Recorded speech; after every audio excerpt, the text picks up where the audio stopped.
Hace poco más de 2 años, en 2023, vi la primera temporada de Chainsaw Man por primera vez. Una adaptación de la cual había estado escuchando por meses gracias a unos amigos de mi círculo de la escuela. Siendo completamente sincero, no me encantó a primera vista y pese a mi motivación de terminarlo, tuve que tomarme algunos descansos entre episodios. Al llegar al final del último capítulo me dio la sensación de que a pesar de que aún había más historia por delante, no estaba seguro si valdría la pena seguir. Es como cuando estás viendo una serie aclamada por todo el mundo o una película de culto y te sueltan el comentario: se pone buena en la segunda hora. Se pone bueno después de 3 episodios, y eso siempre ha generado en mí el conflicto de preguntarme: oye, ¿pero no tendría que ser bueno desde el principio? Imaginen mi sorpresa cuando me topé con lo que los fans no casuales opinaban de esta adaptación, y con toda la polémica que el anime se había enfrentado en Japón por ser fiel a la visión de su director, por optar por una dirección con más realismo en lugar de lo que los fans del manga esperaban. Pero no se preocupen, este no es un análisis a fondo de la primera temporada, eso lo estoy guardando para otro video. Pero sí necesito darles un poco de contexto de mi relación con esta obra y sobre todas las cosas, cómo la película que adaptó el arco de Riz o Reze provocó un efecto en mí completamente distinto al de esa primera temporada, que siendo sincero me dejó algo indeciso con seguir con la obra o no. Para poder hablar de Chainsaw Man debemos hablar primero de su autor, el mangaka Tatsuki Fujimoto. Además de ser el creador de Chainsaw Man, otro de sus trabajos más notables es el manga Fire Punch, uno que dudo mucho que podamos ver animado en los próximos 5 años. Fujimoto, como cualquier escritor, tiene sus manías y peculiaridades que podemos ver presentes de manera constante en su trabajo. De hecho, y como dato curioso, en 2024 se adaptó su obra Look Back en un largometraje de apenas 1 hora de duración, y pronto tendrá su versión live action a cargo del director japonés Hirokazu Koreda. Una disculpa si me falla un poco la pronunciación. Además, recientemente me topé con una antología de cortometrajes que adaptan otros de sus one-shots. La misma lleva por nombre Tatsuki Fujimoto 1726 y junta 6 estudios de animación y 7 directores para adaptar estas obras que fueron concebidas por el autor en su edad temprana. Uno de los aspectos clave que para mí caracteriza a Fujimoto como autor es su estilo de dibujo, el cual prioriza la expresividad por encima de la perfección técnica. Estoy hablando de sus característicos trazos sucios que dan la sensación de estar hechos a las carreras, y los bordes ásperos que encontramos sobre todo cerca de los rostros de sus personajes. En una época donde el manga se produce de manera digital y las líneas podrían ser nítidas y perfectas, Fujimoto decide dejarlas de esta manera, lo cual me parece distintivo. De cierta forma, este estilo descuidado encaja con el tono excéntrico y absurdo de una obra como Chainsaw Man. Lo poco que diré de la primera temporada es que entiendo el porqué detrás del rechazo colectivo por parte del público japonés. Verán, Fujimoto es un cinéfilo. Su obra está llena de referencias al cine occidental e incluso implementa un tipo de lenguaje cinematográfico que podemos encontrar en los paneles del manga. Pero también es innegable notar, como acabo de mencionar, lo caótico y grotesco que encapsula el estilo de dibujo y su relación con el tono que maneja la historia. Después de haber visto la película puedo decir que el estilo artístico que se presenta en la misma es lo que uno podría esperar al pensar en una adaptación del arte de Fujimoto, mientras que en el anime nos encontramos con una paleta de colores desaturada y una fluidez más cercana al realismo que podríamos encontrar en una película de acción real. Incluso en sus momentos de acción podía sentir el peso en los movimientos de los personajes. Para ser honesto, creo que ambas direcciones artísticas tienen sus pros y contras. Una se presta más para generar estos momentos contemplativos y la otra sientes que va más al grano y con un ritmo más constante. Debido a la polémica, Ryu Nakayama, el director de la primera temporada, se fue de MAPPA y abrió su propio estudio de animación. Pero ahondaremos más en ese tema en mi próximo video, hablando de la primera temporada a fondo. Lo que nos lleva hasta la película del arco de Riz, o Reze como le dicen algunos, una que puso a Tatsuya Yoshisara en la dirección, quien había dirigido algunos episodios de la primera temporada y trabajó en la animación de proyectos como Jujutsu Kaisen Zero y Black Clover. Pero no crean que quiero centrarme solo en lo técnico, sino como también el núcleo emocional de esta historia engloba temas que Fujimoto con el tiempo ha perfeccionado, como la relación que tiene el arte con las personas y sobre todo el amor. Una de las partes más importantes de la cinta la encontramos en la cita que Denji tiene con Makima. Al inicio de la historia se muestra un poco desanimado, pero después de saber que tendrá una cita con la mujer de la que está enamorado no puede contener la emoción, aunque las cosas no son exactamente como él esperaba, ya que en lugar de una cita convencional la señorita Makima lo lleva a ver películas por todo un día. No es sino hasta la última función que Denji logra sentir algo que ninguna otra película lo hizo sentir. Un sentimiento emana desde su pecho y pareciera que no puede controlarlo. Y al voltear a ver a Makima solo observa en silencio cómo esta llora y es conmovida de una manera similar a él. Para este punto de la historia y por lo que sabemos de ella podemos decir que Makima es un personaje enigmático y frío, por lo que verla en una posición tan vulnerable es algo que no solo impacta a Denji sino también a nosotros como espectadores. Saliendo del cine, ambos personajes sostienen una conversación que tendrá más peso con el final de la primera parte del manga. Denji llega a la conclusión de que para toparse con una buena película, a veces se necesitan ver bastantes películas malas. Así como en la vida para valorar las buenas experiencias es necesario pasar por malas rachas que muchas de las veces sirvieron para forjar nuestro propio carácter. Aunque como dato curioso, supuestamente en la traducción al portugués, en lugar de hablar de películas malas, Makima dice películas de Adam Sandler. Creo que le hace falta ver películas como Punch Drunk Love y Uncle James. Considero este momento importante en la narrativa de la película por 2 razones. La primera es que se vuelve a reforzar el amor de Fujimoto por el cine, mostrando su aprecio por el séptimo arte y cómo este puede servir como un nexo para conectar a las personas. Por más increíble que parezca, a veces solo el arte es capaz de hacernos sentir como nada más lo puede hacer, como es el caso de Makima. Y la segunda es porque establece un tema que estará presente para Denji. Tal cual esa escena que lo conmovió será expuesto a lo mejor y a la vez a lo peor que la vida puede ofrecerle a un alma joven: el amor. Me parece irónico que cuando Denji conoce a Reze justo estaba pensando en cómo su corazón le pertenecía solo a Makima. De manera inesperada llega una persona que lo hace sentir querido y aceptado. Es gracioso que de cierta forma Denji no se la cree. Está con esta sensación de probablemente esta chica perdió una apuesta o me está jugando una broma muy pesada, ya que Reze se ríe incluso de sus peores chistes. Aún sin saberlo, Denji tiene más en común con esta chica de lo que cree, como la escena donde van a la escuela de noche y hacen chistes vulgares como los adolescentes que evidentemente son. Mientras la lluvia se desata, Denji entra en una cabina telefónica. Luego entra Reze y no es hasta que sale el sol que el chico puede verle a los ojos por primera vez. Pese a sus mejores intentos y la promesa que le hizo a Makima, parece que se está enamorando de ella. Pero volviendo con la escena de la escuela, es en este punto de la historia donde tenemos un momento que se quedó en mi memoria mientras presenciaba esta película en una sala de cine, tal cual el propio Denji al inicio. Denji y Reze van hacia la piscina. Pese a estar desnudos, no hay morbo en la interacción de los personajes. El vínculo entre estos dos representa la inocencia del primer amor, aquel que florece con una belleza propia y sin malas intenciones de por medio. Esto es algo nuevo para Denji. Después de su trágica infancia y aún más caótica adolescencia, parece que la vida finalmente le sonríe.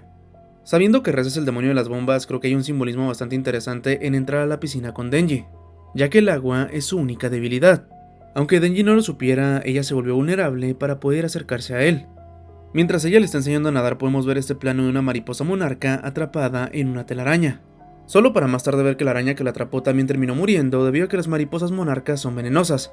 Este momento da para múltiples interpretaciones una vez que terminaste la película, pero quiero hablar de ellas más adelante, ya que puede que tengamos que hablar con algunos spoilers de lo que ocurre más adelante en el manga. Bien chicos, para este punto tengo que ser honesto. Había escrito todo el video con la intención clara de que esto fuera un preludio para hablar a fondo de la película cuando saliera en su versión digital, ya que había leído que probablemente la misma saldría hasta el próximo año. Pero para mi sorpresa la película fue lanzada en formato digital el 9 de diciembre, lo que me dio la posibilidad de hablar más a fondo de algunas escenas y reestructurar algunos segmentos del video. Así que por si no fuera bastante obvio, habrá spoilers de la película de aquí en adelante. En las siguientes escenas podemos ver más interacciones entre estos dos. Reze se muestra intrigada por el hecho de que pese a tener 16 años, Denji jamás fue a la escuela. De hecho se nos muestra que no sabe leer y que solo distingue palabras como huevos. Reze trata a Denji como un igual, no como una herramienta o como una mascota como lo hace Makima. Hay un gesto que hacen los Na'vi en las películas de Avatar como muestra de aprecio y respeto por sus iguales, diciéndose unos a otros te veo, expresando cercanía y cariño y dependiendo del contexto, sentimientos románticos. Eso es lo que siento que Reze expresaba con sus acciones a Denji. Lo distinguía del resto, lo hacía sentir visto y eso en algunas ocasiones es suficiente para no sentirte completamente solo. Después de entender las circunstancias de su crecimiento y cómo sus relaciones con otros han sido marcadas por el abuso, su relación con Reze le muestra a Denji un mundo con posibilidades que no se había imaginado. Por cierto gente, creo que soy el único fan de Avatar que conozco. Si alguno de ustedes también es fanático, hagamos un grupo de Facebook o algo. Hay un personaje que es introducido en la película de una manera bastante perturbadora y aunque tiene cierta expectativa en lo que hará y está el lure de que es uno de los mejores para acabar con los Devil Hunters, en 3 doritos después terminan con él más rápido que Omniman con los Guardianes del Globo. Aunque debo mencionar que algunos planos de este random me recordaron a Geto en aquella escena de la bañera. Otra de las cosas que refleja la relación de Denji con Reze es el impacto y los contrastes con los que nos podemos encontrar cuando comenzamos a tener una relación con alguien que nos hace cuestionarnos si la vida que tenemos es la que realmente queremos. Si bien es bastante común hablar de los vínculos tóxicos y de las heridas que dejan algunas relaciones, creo que también vale la pena mencionar cuando otra persona nos inspira a ser una mejor versión de nosotros. No lo hace de una mala forma ni nos obliga, sino que más bien su cariño, su ejemplo y su amor nos impulsan e inspiran a seguir un camino en el cual ni siquiera habíamos pensado transitar. Y pese a que muchas de las veces estos vínculos terminan por cual sea la razón, el impacto que nos dejan se convierte en el recuerdo que llevaremos para siempre en nuestro corazón. Aunque en el caso de Denji, su corazón precisamente es una de las razones por las que se ha envuelto constantemente en situaciones tan peligrosas. Volviendo un poco a la escena de la piscina, es inevitable mencionar el increíble trabajo en la banda sonora por parte de Kensuke Ushio. Es como si la música pudiera englobar los sentimientos de los que les he estado hablando. La inocencia de 2 niños disfrutando la infancia que nunca tuvieron. Pese a ser denominado como un completo pajero desde que inicia la historia, para este punto Denji aprende a diferenciar entre la lujuria y el amor probablemente por primera vez en su vida, el cual siento que es un tema contundente para una persona en crecimiento. Siento que al ver a Reze quitándose la ropa, su mente brevemente se fue por esta tangente de «oh, esto es sexy», y tan solo entró al agua la situación se transformó en algo completamente diferente, en algo puro. En particular me sorprendió saber que Ushio también era responsable de la banda sonora de Devilman Crybaby y de la primera temporada de Dan Da Dan. Siento que es bastante versátil y sabe adaptarse a cada obra dándoles composiciones que reflejan su tono y los temas que tocan. Y eso que no hemos hablado de la locura musical que se desata cuando comienza la destrucción. Reze brevemente se separa de Denji y aquí es cuando ocurre la escena con el random del que les hablaba hace un rato. Esta actúa asustada solo para llevarlo a la azotea y ahí se muestra su descontento con esta expresión. Reze, te entiendo, a mí también me tiembla el ojo por estrés. Si le soy sincero, este random me dio las mismas vibras que aquel personaje nihilista de Smiling Friends que decía que la vida no tenía ningún valor, y al final se orinó encima cuando vio que alguien estaba dispuesto a matarlo. Este otro estaba chingue y chingue con que era un psicópata como tu amigo después de ver 2 temporadas de Dexter, y lo terminó derrotando a una chamaca de 17 años. Aunque bueno, eso último es debatible. Es aquí donde se nos deja en claro que Reze es más de lo que ha mostrado y que si bien podría acabar con Denji sin mucho esfuerzo, ha decidido no hacerlo. Mientras esto ocurre, Denji habla con Pochita sobre estar enamorado de 2 chicas al mismo tiempo. Y Pochita por su parte solo expresa abiertamente su amor por los femboys. Aquí es cuando la cinta nos presenta un cuestionamiento que resuena con toda la obra. El ratón de campo y el ratón de ciudad. El ratón de campo es aquel que lleva una vida tranquila, pero no puede disfrutar de la comida de la ciudad. Mientras que el ratón de la ciudad puede comer muy bien pero corre el riesgo de ser comido por los gatos o ser exterminado por los humanos. Básicamente esta parábola nos habla del contraste entre la vida urbana y la vida campestre, de priorizar el placer por la seguridad. ¿Preferirías vivir una vida aburrida pero llegar a viejo? ¿O una vida llena de emoción que llegue a su fin aún en tu juventud? Denji dice que él prefiere ser un ratón de ciudad ya que la comida es más deliciosa, pero en el fondo, el chico sigue siendo un ratón de campo. Conociendo el trasfondo de Denji, es más que obvio el porqué de identificarse con el ratón de ciudad. La precariedad de su infancia lo llevó a idealizar la sola idea de poder comer una tostada con mermelada, algo que para muchos era un desayuno regular, para Denji era solo un sueño. Pero son estas mismas carencias e inexperiencia lo que convierte a Denji en alguien tan fácil de manipular, lo que personajes como Makima usan a su beneficio, poniéndolo en una situación no muy diferente a cuando los Yakuza lo utilizaban al inicio de la historia. En lo personal considero que pese a que se diga que la vida del ratón de ciudad es peligrosa, la del ratón de campo también. La vida en sí misma es riesgosa. No podemos esperar una existencia sin toparnos en algún momento con alguna mala experiencia, o como dije al inicio del video, con una película mala. Por lo que veo la respuesta hacia este cuestionamiento más bien es para analizar a la persona dependiendo de la opción que elija, si la misma está dispuesta a conformarse o aspirar a más pese al riesgo que esto implica. Puede que al igual que Denji estemos bien comiendo tostadas con mermelada en el desayuno en el presente de nuestra vida, pero llegará el momento donde nuestro sueño sea comer algo más, porque así somos los humanos, conseguimos un objetivo y en muchas de las ocasiones ya estamos pensando en cuál será el siguiente, la cual es una de nuestras mejores y a su vez peores cualidades dependiendo de la situación. Citando a RJ de Vecinos Invasores, para los humanos, mucho nunca es suficiente. A final de cuentas los 2 ratones están en peligro porque estar en peligro en sí mismo es parte de la naturaleza del ratón, como vemos que ha estado Denji desde que comenzó la historia. Al día siguiente Denji acompaña a Reze a un festival en lo que parece ser una cita de ensueño. Puede que finalmente el joven esté aceptando la idea de que su relación con otra persona puede ser algo como esto. En el aspecto visual me parece interesante cómo la cinta adopta un estilo que me recuerda bastante al cine del director Wong Kar-wai. Además de que no pude ignorar el detalle de que en estos fundidos entre tomas o transiciones, el destello que vemos es muy similar al de una explosión. Es un tipo de foreshadowing que no pude apreciar con detenimiento la primera vez que vi la cinta. Reze lleva a Denji a un buen lugar para ver los fuegos artificiales. Y perdón por lo que voy a decir, pero ¿fui el único que pensó en la escena de la fogata de sueños en Berserk?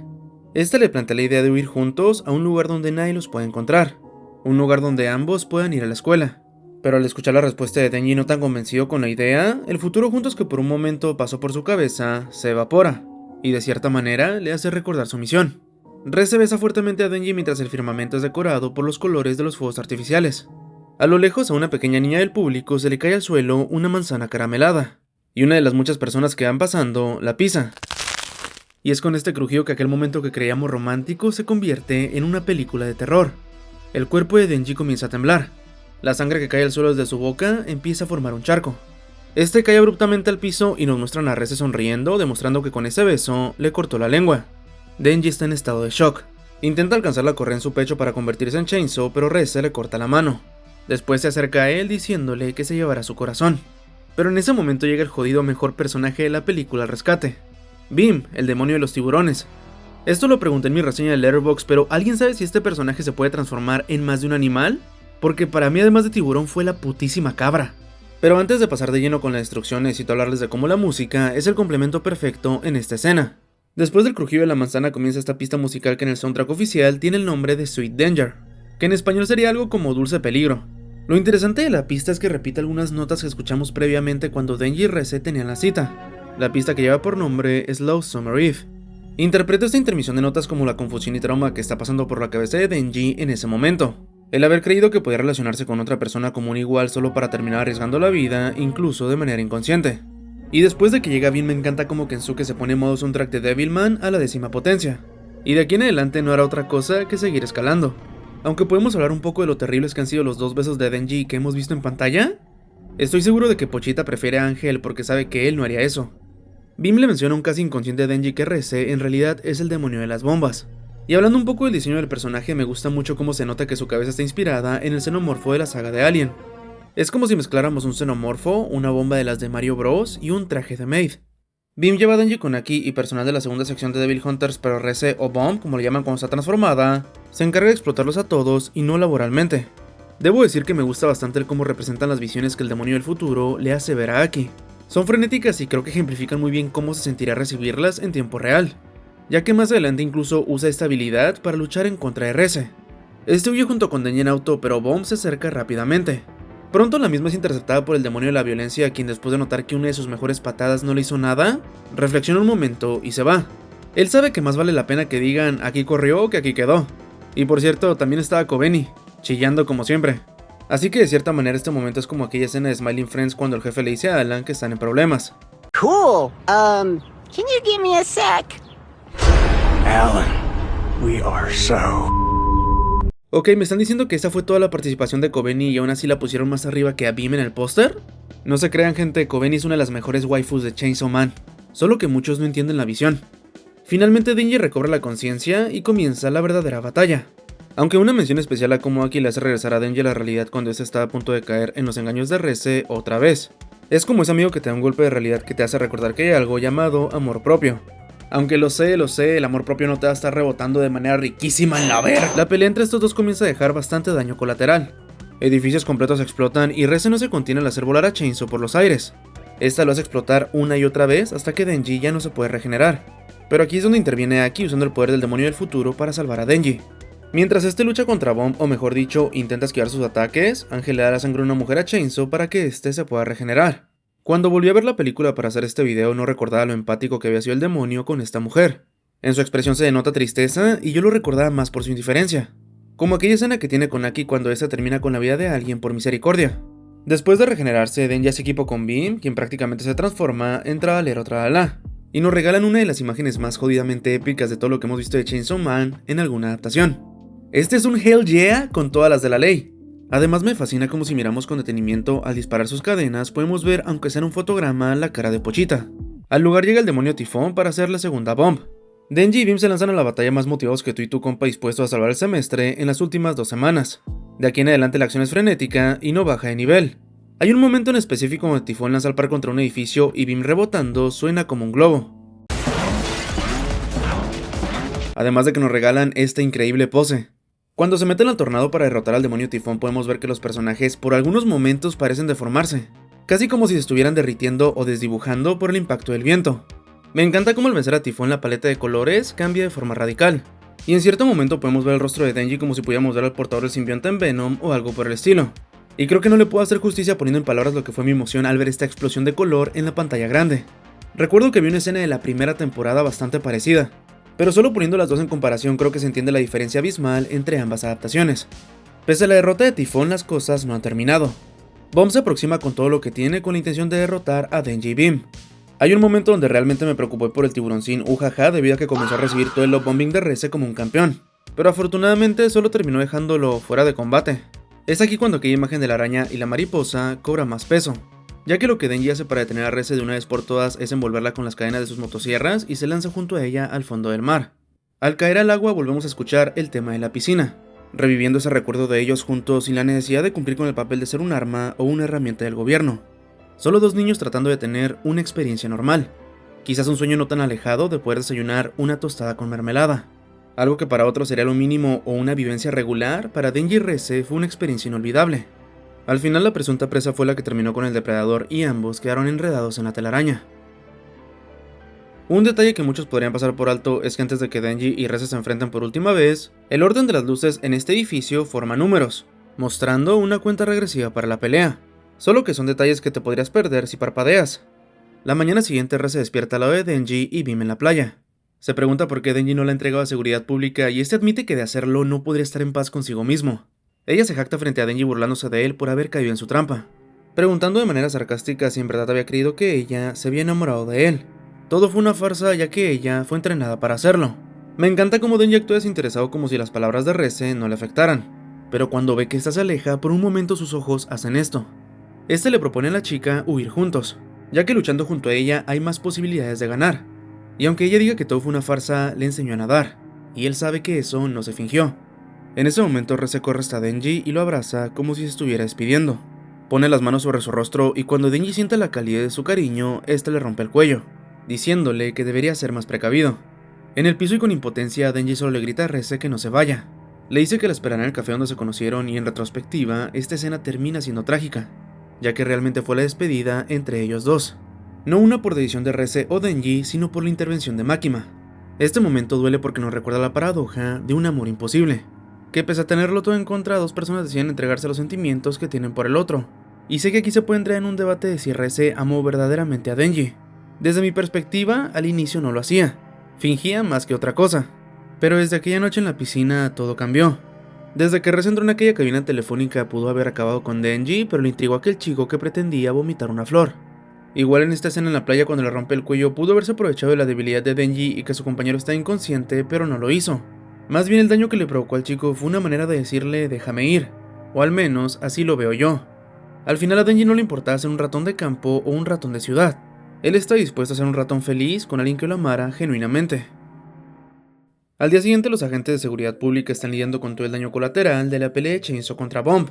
Kishibe hace su única jodida aparición además de esos 2 segundos en la intro hablando con Aki. Este le cuenta sobre un cuento de terror para niños de la Unión Soviética, el cual habla de un cuarto lleno de huérfanos que son usados en terribles experimentos del ejército para modificar sus cuerpos. Ese cuento de terror resultó ser verdad y fue expuesto por un periodista norteamericano, lo que causó mucho revuelo en su momento. Reze era parte de ese grupo de niños, soldados creados con el único propósito de servir, y su misión era conseguir el corazón de Denji.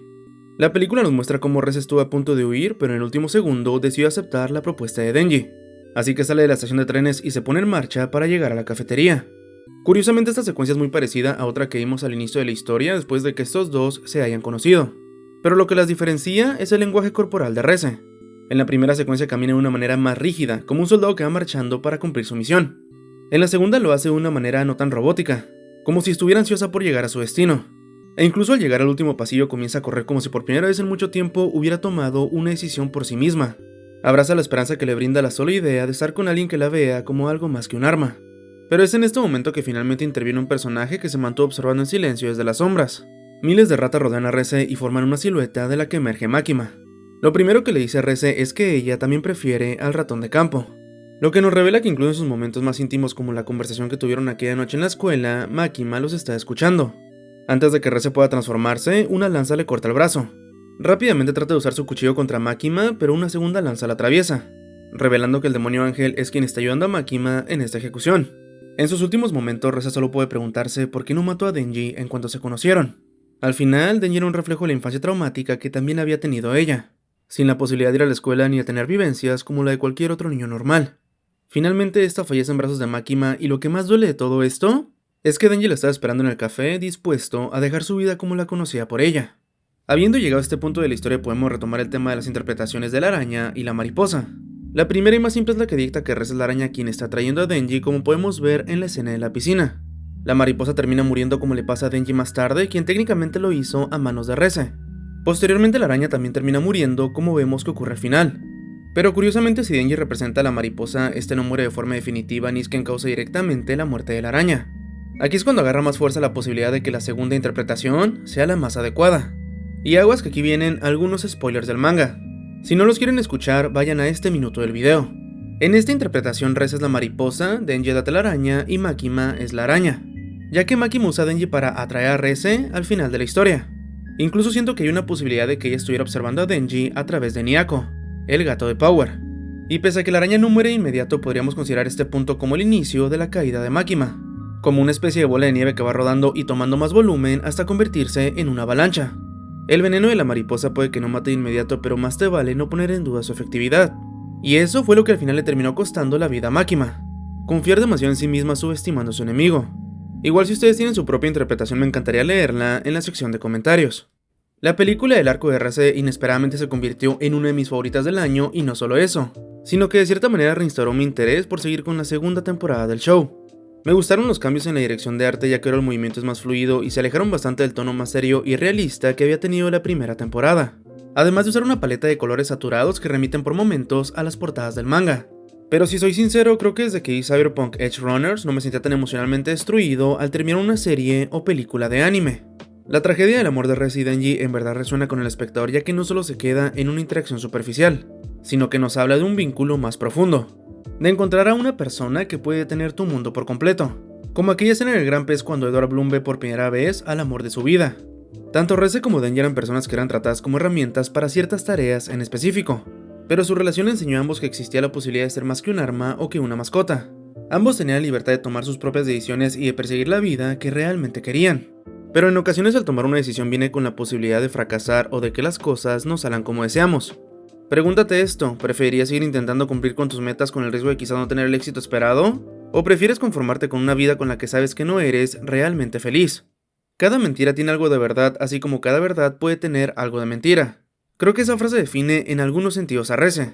Mintió al conocer a Denji, así como mintió la primera vez que dijo que lo amaba profundamente. Pero también mintió cuando se jactó de que todo había sido un engaño. Pese a su cariño y sentimientos por Denji, está dispuesta a matarlo y destruyó gran parte de la ciudad en el proceso. A final de cuentas, Reze es una mentirosa, una hipócrita y una asesina. Pero Reze también era una mujer. Un alma que sentía soledad y que deseaba ser algo más que un arma. Nuestros errores y virtudes son los que nos convierten en humanos y estos dos fueron humanos hasta el final. Como una especie de conclusión me gustaría regresar un poco a la escena del cine con Makima y Denji. Me parece irónico que la película que realmente marcó una diferencia para ellos fue una que evidentemente no tenía mucho público, a comparación del blockbuster que por lo poco que vemos probablemente está lleno de acción y efectos digitales. Me parece irónico por dos razones. La primera es que evidentemente en un punto la misma película se vuelve un espectáculo caótico lleno de violencia y explosiones. Pero lo que termina siendo el núcleo de la historia y que a final de cuentas es lo que provoca un impacto en los espectadores no eran las explosiones de Bomb ni la acción desenfrenada, sino el recordatorio de que el amor no todo el tiempo te hará sentir solo cosas agradables. A veces su intensidad puede quemarte o herirte, o incluso puede que nos hagamos daño nosotros buscando el mismo en lugares en los que no lo hay. Pero al igual que en el cine, sin algunas películas malas no podremos apreciar las películas buenas. La segunda razón es que el presupuesto de esta película fue de $4 millones y recaudó más de 150 a nivel global. Puede que no parezca mucho, pero para calcular el margen de éxito es más importante comparar el presupuesto con la recaudación. Una película como Los Vengadores te cuesta unos 200 millones y pone que recauda 6 veces esa cantidad. Esta película recaudó casi 40 veces lo que costó. Lo que estoy seguro le regresó a Mappa la seguridad en que esta se podrá convertir en su nueva gallina de los huevos de oro. Eso sí, las condiciones para los trabajadores con el tema de la sobreexplotación tiene años siendo el elefante en la habitación. Solo espero que mínimo puedan ver a sus familias y se les pague lo debido por darnos tremendas obras de arte. Y no les voy a mentir, salir de ver una película como esta te deja con algunas expectativas, pero solo recordar lo que nos han estado dando con One Punch Man me deprime profundamente. Pero ese es un tema del que hablaremos en un próximo video. Hace unas semanas salieron las nominaciones a los Globos de Oro y la película de Demon Slayer entró en la categoría de Mejor Película Animada. Para sorpresa de muchos, la película de Chainsaw no entró en dicha categoría. La verdad me sorprendió que prefirieran poner a Elio antes que a otras cintas como esta película o incluso la secuela de Los Tipos Malos, que a mi parecer fue una grata sorpresa ya que se sintió como esas secuelas de antaño de DreamWorks cuando no eran una excusa para salir de la bancarrota como Kung Fu Panda 4. Siento que eso demuestra que a la industria se le sigue haciendo fácil englobarlo todo como caricaturas para niños, aun cuando las películas animadas o de anime recaudan más que cualquier otro blockbuster en el año. Pero ya saben, Hollywood siendo Hollywood. Sé que antes hablamos de la versatilidad de la banda sonora compuesta por Kensuke Ushio, pero no puedo ignorar los temazos por parte de Kenshi Yonezu. De hecho, me parece curioso que el tema de los créditos lleve por título Jane Doe, ya que ese es el nombre que se les da en Estados Unidos a las mujeres víctimas de algún crimen o que fallecen en hospitales y cuya identidad no se puede verificar, algo que resuena con la conclusión narrativa de este arco. Pero como dato curioso, Kenshi no solo fue el encargado de componer los temas para esta película, sino que también es el autor del opening de la primera temporada y él mismo ilustra las portadas de sus temas musicales. En el margen general de las cosas me parece gracioso cómo regresa Power como si nada en la escena postcréditos. Me pregunto qué hizo mientras Denji está en su trama de romance adolescente. Por último, creo que el doblaje latinoamericano de esta película es increíble, y se los dice alguien que la vio tanto en su idioma original como en español latino. Creo que Emilio Treviño hace un excepcional trabajo como Denji y te logra transmitir desde los momentos más eufóricos y caóticos del personaje, hasta los más serios y personales donde tiende a mostrarse más vulnerable. Y Jessica Ángeles como Reze fue una elección espectacular. Aunque mirando la película no pude evitar pensar en personajes con los que comparte voz como Marinette de Ladybug, Un minuto puede durar una eternidad con la persona correcta.